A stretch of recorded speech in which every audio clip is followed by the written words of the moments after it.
Ang mabuting balita ng Panginoon ayon kay San Lucas. Isinilaysay ni Jesus ang isang talinghaga upang ituro sa kanila na dapat silang laging manalangin at huwag mawalan ng pag-asa.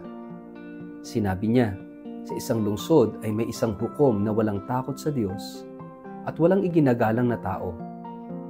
Sa lungsod ding iyon ay may isang byuda. Lagi siyang pumupunta sa hukom at sinasabi, "Bigyan po ninyo ako ng katarungan sa aking usapin." Tinanggihan siya ng hukom sa loob ng mahabang panahon. Ngunit nang magtagal ay sinabi ng hukom sa sarili, "Kahit ako'y walang takot sa Diyos at walang iginagalang na tao, ibibigay ko na ang katarungang hinihingi ng byudang ito, sapagkat lagi niya akong ginagambala at baka mainis pa ako sa kapupunta niya rito." At nagpatuloy ang Panginoon, "Pakinggan ninyo ang sabi ng masamang hukom na iyon. Ngayon, ipagkakaikaya ng Diyos ang katarungan sa kanyang mga hinirang na dumaraing sa kanya araw at gabi. Sila kaya'y paghihintayin niya ng matagal? Sinasabi ko sa inyo, agad niyang ibibigay sa kanila ang katarungan. Ngunit sa pagbabalik ng Anak ng Tao, may daratnan pa kaya siyang mga taong may pananampalataya?" Ang mabuting balita ng Panginoon. Word of the day, hear what God has to say. Mapagpalang araw po sa inyong lahat. Kumusta po kayo? Ang ating word of the day ay serene. Sa panahon ngayon na lahat ay mabilis. Mabilis na koneksyon, mabilis na tugon, mabilis na resulta, napakahirap manatiling panatag. Serene. Ang mundo ay tila umiikot sa ideya na agaran. Kapag may ipinagdarasal tayo at hindi agad ibinibigay, nadadala tayo ng tanong, bakit ang tagal, Lord? Pero sa Ebanghelyo ngayon, si Jesus mismo ang nagtuturo sa atin na manalangin ng walang sawa at huwag mawalan ng pag-asa. Ang kwento ng babaeng balo at ng hukom na walang takot sa Diyos ay isang paanyaya, hindi lamang sa pagtatyaga, kundi sa isang pananampalatayang panatag. Isang puso na payapa kahit tila walang kasagutan pa.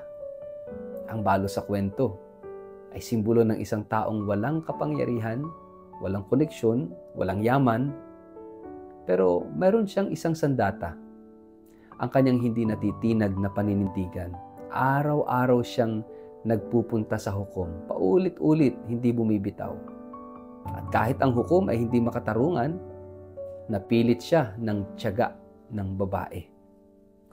Kung ang isang masamang hukom ay tumugon dahil sa paulit-ulit na pakiusap, gaano pa kaya ang Diyos na makatarungan, maawain at mapagmahal?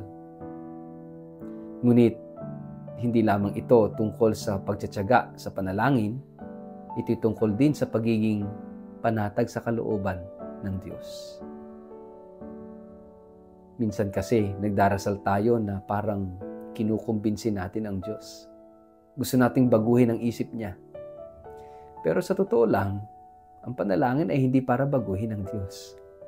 Ito ay para buksan ang ating puso upang matutong maghintay, umasa at magtiwala. Kapag sinabi ni Jesus na huwag mawala ng pag-asa, hindi ito nangangahulugang lagi tayong makakakuha ng gusto natin. Ang ibig sabihin nito, kahit wala pa ang sagot, panatag ka pa rin. Dahil alam mong naririnig ka niya. Ang salitang panatag ay galing sa salitang panatiko, na ibig sabihin tapat, buo ang loob, buo ang paniniwala. Ang taong panatag ay hindi kinakabahan sa kinabukasan, hindi nag-aalala sa bawat delay, hindi natitinag ng katahimikan ng Diyos. Dahil alam niya, ang katahimikan ng Diyos ay hindi kawalan, kundi paghahanda. Sa katahimikan, ang grasya ay unti-unting niluluto, binubuo, pinapanday. Maraming beses sa buhay, tayo ay tulad ng balo. Walang kapangyarihan, walang kakampi, walang kakayahan. Pero hindi ito dahilan para sumuko. Ang taong panatag ay hindi nangangahulugang walang problema. kundi may pananalig sa gitna ng problema. Ang taong panatag ay hindi tumitigil manalangin kahit patila walang sagot. Dahil ang tiwala ay hindi nakasalalay sa resulta kundi sa pagkakilala niya sa Diyos. Ang tanong ni Jesus sa dulo ng Ebanghelyo ay isang tanong ng puso. Sa pagbabalik ng anak ng tao, makakasumpong ba siya ng pananampalataya sa lupa? Makakakita pa kaya siya ng mga pusong panatag? Pusong naghihintay? Pusong nananalangin kahit hindi agad dinirinig? Sa mundong puno ng ingay, demand, at kagustuhang laging mauna, nasaan na ang katahimikang may tiwala?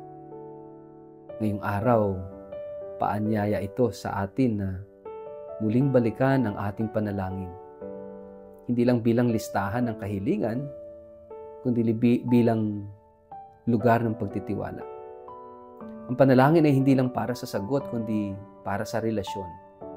Kung tayo laging nagmamadali, baka ang hinahanap natin ay solusyon, hindi ang Diyos mismo.